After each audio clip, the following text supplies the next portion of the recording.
next biggest mistake that most people make, other than negative gearing, is trading their properties. Now, when you sell a property, you pay transactional costs, you pay tax, unless it's your PPR, on that property, and typically you then waste the money.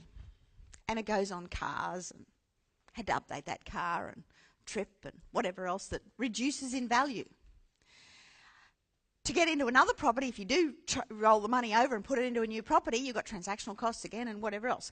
The trading of properties is actually expensive. Now, I'm not saying don't sell, because there's some things that are right to sell. But if a property is neutral or positively geared, why would you sell it? If it's negative, sometimes with a little bit of knowledge, you can actually turn it into positive.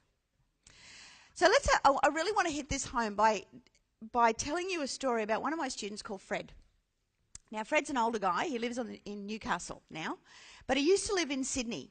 And he came to me at one of the boot camps and he handed me a white envelope full of what felt like paper. And I'm going, what's this? I said, Fred, I don't take bribes. He goes, no, open it up. So I open it up and it's full of photographs. And, it's about, 3/4 of an inch thick. It's full of photographs. And they're all pictures of properties. And on the back of the photograph, it had the address of the property and when he bought it and how much he paid for it. And I said, wow, Fred, you bought all these properties? He says, yep, every one of them. I said, you must be doing really well. He said, well, I would have been if I'd met you 40 years ago. He traded every one of those properties. Now, I took the first 3 of those properties. They're all in Sydney. And these are the first 3 properties that he's bought. And I just want to show you what's happened with those properties, okay? Do you know a suburb in Sydney called Glebe? Very nice suburb, okay? Pretty sought after. So Fred's story, one of his first properties that he bought was this one. Nice little terrace. Back in 1970, he paid $11,000 for this property. Now, when he bought it, his mum said to him, Fred, what on earth do you think you're doing? How on ever are you going to be able to afford to pay off $11,000? You're going to be the death of me.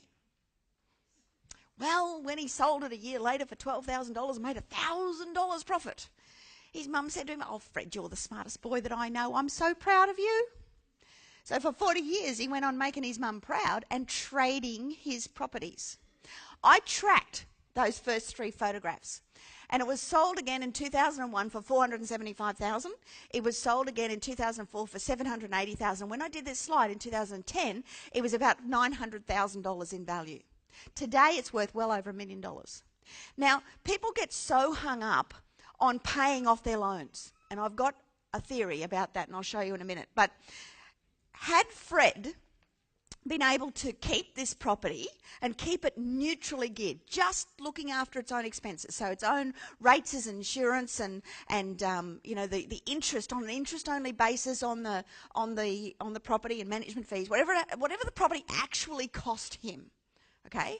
If he had enough money coming in from rent to do that, today, had he not sold it, he would have a $1 million property with an $11,000 mortgage on it.